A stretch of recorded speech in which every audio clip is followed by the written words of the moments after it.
Assalamualaikum, saya Arisa Arhana binti Azlan, pengacara Skat TV, TPSS, SK Pakar Dengung Terengganu. Malam Lailatul Qadar merupakan satu malam khusus yang terjadi pada bulan Ramadan. Nak tahu lebih lanjut apa itu malam Lailatul Qadar? Jom ikuti saya dalam segmen Santai Bersama Ustaz.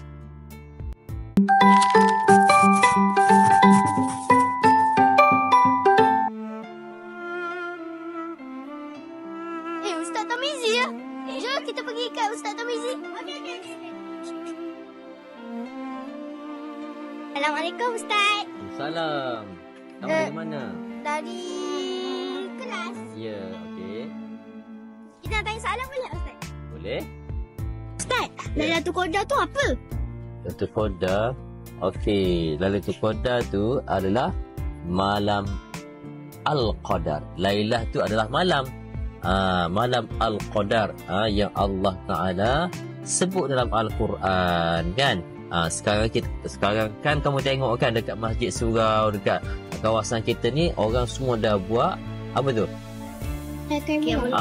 Qiyamul-Lail kan. Sebab semua orang dah mula memburu Lailatul Qadar. Awak tanya tadi Lailatul Qadar tu apa? Lailatul Qadar tu Allah sebut dalam Al-Quran, Inna anzalna fi Lailatul Qadr. Wa ma adraka ma Lailatul Qadr.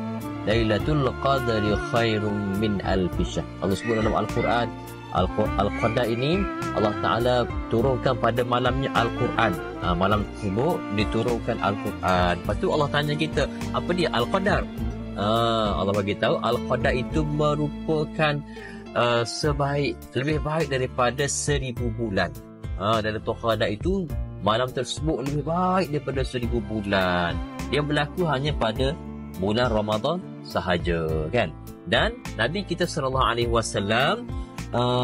suruh kita semua cari Lailatul Qadar ni pada 10 malam yang terakhir. Sebab itulah ramai orang Islam, orang yang beriman bersungguh-sungguh di masjid buat Qiyamul-Lail pada 10 malam yang terakhir kan. Faham? Okey. Kenapa kita kena kejar sangat Lailatul Qadar ni? Okey, kenapa kita kena kejar Lailatul Qadar? Pertama, sebab dia malam istimewa kan. Apa yang istimewanya?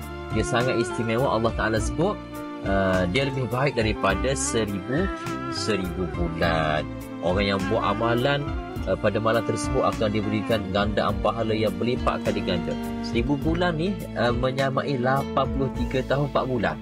Mana kalau kita hidup singkat je hidup kita kan. Kita hidup 12 tahun cawak kan. Tapi tengok kita mati bertemu dengan Allah Subhanahu Wa Taala, banyaknya amalan kita. Macam kita hidup 80 tahun.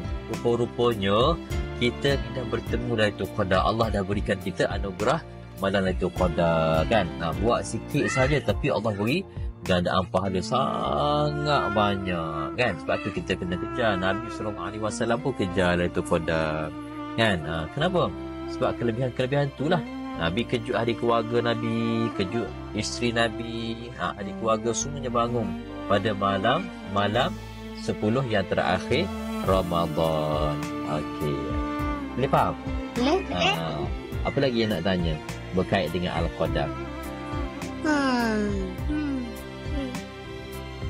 Saya nak tanya apa? Ada? Cuba balik idea.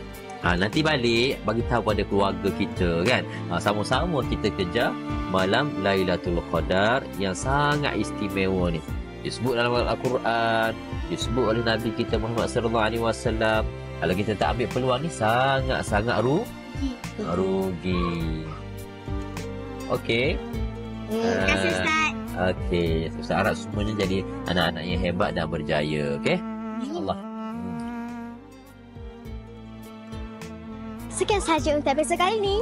InsyaAllah kita akan berjumpa malam Lailatul Qadar. Teruskanlah beramal.